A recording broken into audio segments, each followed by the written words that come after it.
네, 오늘도 미래캐스터와 함께 미래생활 업데이트 해보시죠. 자, 통계청이 발표하는 자료 중에 우리의 미래생활 변화를 짐작하게 하는 자료가 있으면 제가 소개해드리고 있는데 또 굉장히 흥미로운 자료를 공개해 주셨어요. 바로 한국의 사회동향 2023년 판입니다. 자, 여기에는 뭐 인구라든지 가족이라든지 주거, 건강, 여가 여러 가지 내용들이 나오는데 오늘은 이 중에서 인구, 가구, 가족, 사회 통합 영역만 볼 거예요. 나머지 자료들은 제가 봤을 땐 그렇게 큰 인사이트를 뽑아내지 못했거든요. 근데 이 부분이 너무나 흥미로웠습니다. 자, 먼저 결혼부터 살펴볼게요. 결혼을 긍정적으로 보는 20, 30대의 비율은 몇 %나 될 것인가? 자, 자료를 보시게 되면은 제일 높은 건 30대 남성입니다. 48.7%가 긍정적인데 제일 낮은 건 누구냐? 20대 여성이 27.5%로 굉장히 차이를 보이고 있다라는 점을 알 수가 있어요. 그래서 연령대에 따라서 성별에 따라서 이 부분이 조금씩 차이가 난다는 걸 알 수가 있고 또 이거를 전체 연령이랑 비교를 해보자면은 제일 긍정적인 사람들은 60대 이상의 남성분들이십니다. 그리고 역시나 20대 여성분들이 제일 부정적으로 보고 계시고 근데 나이가 어려질수록 결혼의 긍정적인 인식은 남자나 여자나 계속해서 줄어들고 있다는 점을 확인을 할 수가 있어요. 자, 즉 앞으로 미래도 결혼 건수, 혼인율은 줄어들 것이라고 보는 게 맞을 것 같습니다. 자, 두 번째 퀴즈. 연령별 사람들이 결혼하지 않는 주된 이유는 무엇일까요? 연령대별로 다른데 보시게 되면 공통적으로는 제일 많이 응답을 한 게 뭐냐면은 역시나 결혼 자금이 부족하다. 근데 여기서 우리가 새겨들어야 되는 건 뭐냐면은 정말로 내가 찢어지게 가난해서 결혼을 못한다가 아니라 행복한 가정에 대한 경제적인 기준이 굉장히 높아졌는데 거기에 못 맞춘다. 그러니까 절대적인 빈곤이 아니라 상대적인 빈곤이라고 파악하는 게 맞을 것 같아요. 자, 슈퍼맨이 돌아왔다라든지 아니면 SNS 속 멋진 부부처럼 살고 싶은데 그럴 정도의 돈은 없어서 결혼을 안 한다 라고 해석하는 게 맞지 않을까 싶습니다. 또 연령별로 차이가 있는 걸 살펴보자면은 50대, 60대 이상에서는 직업이나 고용 상태 불안정이 상대적으로 응답 비율이 높은 편이고요. 또 젊은 축으로 갈수록 높아지는 거는 뭐냐면은 결혼의 필요성을 느끼지 못함이 이 40대 이하에서는 50대 이상보다 조금 높은 것으로 나오고 있습니다. 자, 그리고 남녀 성별로 봤을 때 아무래도 남성들 같은 경우에는 경제적인 이유를 꼽고 있고요. 여성들 같은 경우에는 가정 양립의 어려움에 있어서 남성보다 응답 비율이 높았다. 그러니까 여전히 돈은 남자가 담당하고 가정은 여자가 담당해야 된다는 인식이 남아있는 거죠. 많이 없어지긴 했는데 앞으로도 더 나아져야 되지 않을까라는 생각을 하기는 합니다. 그래서 여성은 남성에게 재력 기대를 덜 하셔야 될 것 같고요. 남성은 육아 가사는 같이 한다. 라는 것들을 상식적으로 가지고 있는 사회가 된다면은 사회가 좀 더 좋은 방향으로 갈지 그것도 한번 또 지켜봐야 되죠. 그랬을 때 또 문제점이 생겨날 수도 있으니까. 자, 다음 퀴즈입니다. 30세에서 34세 기혼 여성의 출산 자녀 수는 몇 명으로 나타났을까요? 자, 보시게 되면은 1976년만 하더라도 3.23명이었는데 그러니까 결혼하면은 이 정도를 낳았었는데 지금은 1.12명 정도를 낳고 있다. 그럼 이상하지 않으세요? 우리나라 작년 합계 출산율이 0.78인데 왜 이렇게 차이가 나는가? 미혼 여성도 있고요. 결혼했지만 자녀를 안 낳는 가정도 있기 때문에 그런 것들 다 합치게 되면은 1명 이하로 떨어지게 되는 거예요. 0.78까지. 자, 근데 또 이상적으로 낳고 싶은 자녀 수를 물어보니까 거의 2명 정도로 유지되다가 지금은 그거보다 좀 떨어지겠는데 그래도 기혼 여성이 낳고 싶은 이상적인 자녀 수는 2명 정도로 보고 있다. 근데 왜 2명을 낳지 않는가 물어보니 가정의 경제적인 여건을 제일 많이 꼽았고요. 그 다음은 배우자의 육아 부담, 세 번째로는 보육, 양육 서비스의 이용 가능성에 대해서 이야기를 하고 있습니다. 과연 이런 게 해결이 된다고 정말로 출산율이 높아질 것인가? 또 그렇지는 않을 거예요. 복지가 좋은 선진국들 같은 경우도 10년 전에 비해서 출산율이 떨어지고 있기 때문에 아무리 이런 것들을 우리 국가에서 지원을 많이 해준다고 하더라도 뭐 0.78에서 갑자기 1.8명이 되거나 그런 일은 펼쳐지기는 힘들 것 같아요. 0.78에서 0.79 아니면 0.82 뭐 이 정도까지 올라갈 수는 있을 것 같습니다. 자, 그리고 다음 퀴즈입니다. 독신의 긍정적인 20대, 30대 비율은 얼마나 늘었는가? 늘기는 늘었을 거예요. 얼마나 늘었냐면 39.1에서 47.7%로 늘어났고요. 자, 다음으로 동거의 긍정적인 20대, 30대의 비율. 자, 요거는 긍정 비율이 많이 늘었습니다. 2015년만 하더라도 25.9였는데 5년 뒤에 거의 2배가 늘어났어요. 어떻게 5년 사이에 이렇게까지 응답 비율이 높아지는지 그게 참 신기하고, 보통이다까지를 합치게 되면 이게 74.6%입니다. 그러니까 동거에 대해서는 사람들 인식이 예전에 비해서 많이 긍정적으로 바뀌고 있는데, 거기에 대한, 그러니까 한마디로 동거 커플에 대한 법적인 제도는 우리나라에서 굉장히 미비하기 때문에 그런 부분에 대해서 보완이 필요하지 않나라고 저는 늘 주장을 하고 있어요. 자, 다음. 무자녀의 긍정적인 20, 30대의 비율.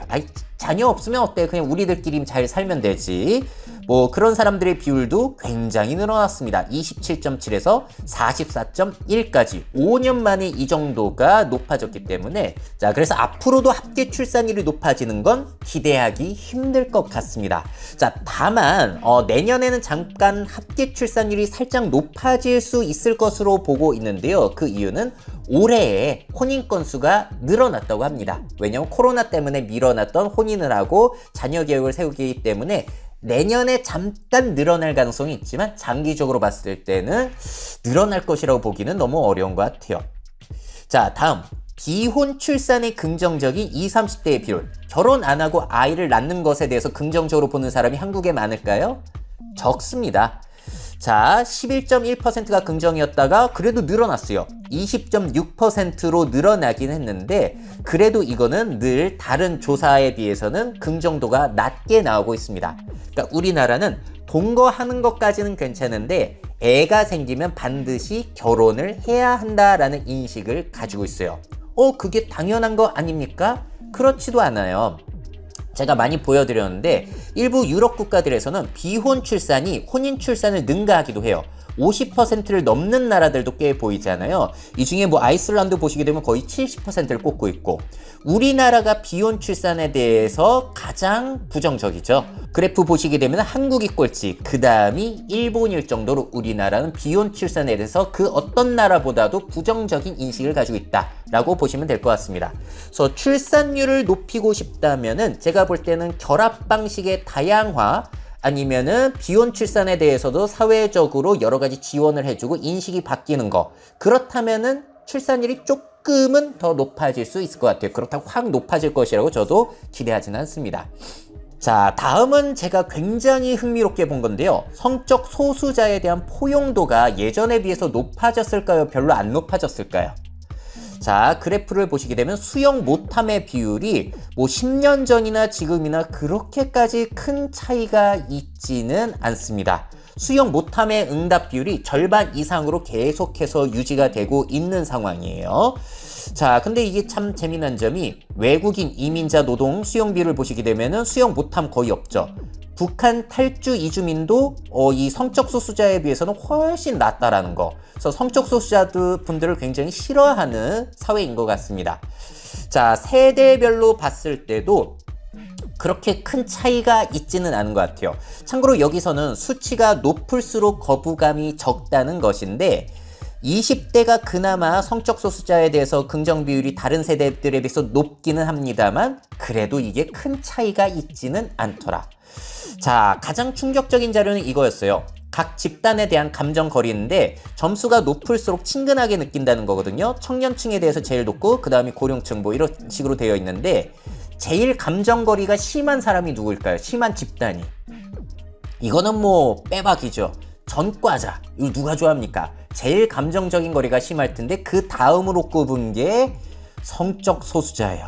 와, 이건 너무 충격적이더라고요. 심지어 감염병 환자라든지 이런 사람들보다도 성적 소수자에 대해서는 거부감을 많이 가지고 있는 것 같습니다. 자, 우리의 사회조사는 이렇고요. 저는 성적 소수자에 대해서 거부감이 없고 그들에 대해서 권리가 늘어나야 된다고 보는 측이기는 해요. 자, 그래서 제가 여러 가지 관련된 자료를 보다가 흥미롭게 본 게 뭐가 있었냐면은 제가 캐나다 총리를 팔로우하고 있는데요. 캐나다 총리가 성적 소수자 LGBT 축제에 가셔가지고 내가 여기 온 게 자랑스럽다라는 인스타그램 게시물을 올리시더라고요.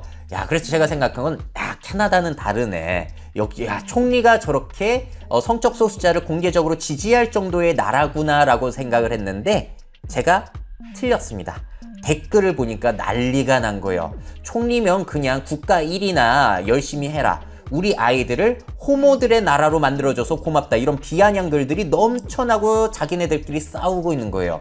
그래서 우리나라뿐만이 아니라 캐나다 같은 나라에서도 이게 쉽지 않구나 라는 것을 또 느끼게 됐습니다. 우리나라뿐만이 아니라는 것이죠. 자, 이렇게 해서 한국의 사회동안 2023년을 살펴봤는데요. 정리해보자면은 결혼에 긍정적인 20대 여성의 비율은 27.5%로 굉장히 충격적으로 낮은 수치를 보여주고 있고, 이게 우리 사회에 어떤 영향을 미칠지 생각해 볼 거리가 있을 것 같고요. 경제적인 이유로 결혼을 안 한다라는 비율이 늘 나오고 있지만 여기에 대해서는 새겨드려야 된다. 행복한 가정에 대한 기준이 너무 높아졌다는 거예요. 자, 그렇다면 이 기준을 낮출 수 있을 것인가? 그러기는 거의 불가능이라고 봐야지 않을까 싶습니다. 언젠가 꺾일 수 있겠지만 저 살아생전엔 아닐 것 같아요. 혼인, 출산에 대한 긍정 비율은 감소가 계속 이어지고 있는데 이게 어디까지 내려갈지도 예측이 안 되고 있다. 당분간은 계속해서 내려가는 성향이 유지되지 않을까 싶고요. 자, 그러다 보면 출산이라든지 그런 것들은 당연히 높아질 것이라고 기대하기는 힘들 것 같아요. 자, 그리고 높아지는 독신, 동거, 무자녀에 대한 긍정 비율을 보셨는데요. 하지만 우리나라 가족 다양성의 대비는 너무나 부족하지 않나 싶습니다. 우리나라는 거의 결혼한 사람들 위주로만 되어 있고 그 제도 이외에 있는 사람들에게는 지원이 너무 없지 않는가. 그게 우리 사회에 득이 많을까 해가 많을까는 많이 따져봐야 되는 부분인 것 같아요. 저는 동거 커플이라든지 이런 다양한 가족을 인정하는 것들이 한국 사회에 긍정적인 측면이 더 많다라고 보는 측이기는 합니다. 다른 컨텐츠에서 제가 많이 말씀드렸고요. 자, 그리고 전과자 다음으로 성적 소수자를 혐오하는 한국 사회의 인식에 대해서도 살펴볼 수가 있었어요. 이건 연령대라든지 시대 변화에 있어서도 그렇게 큰 차이가 없어서 이분들에 대해서는 그렇게 사회가 포용을 하지 않고 있다 라는 부분까지 확인을 할 수가 있었습니다. 여러분들 이런 사회를 포용하는 사회에 살고 싶으세요? 아니면은 이런 사람들을 거부하는 사회에 살고 싶으십니까? 이거는 사람들이 가치관에 따라서 다른 대답이 나오겠죠. 그리고 서로 많은 소통과 이해가 필요할 것 같습니다. 자, 여러분들 오늘 통계 자료를 보고 어떤 생각이 드셨는지 여러분들의 생각을 댓글로 남겨주세요. 미래 사회 변화를 업데이트하고 싶으신 기업 및 기관, 그 밖에 미래 트렌드 교육이 필요하신 분들은 myf21naver.com 이메일로 연락주세요.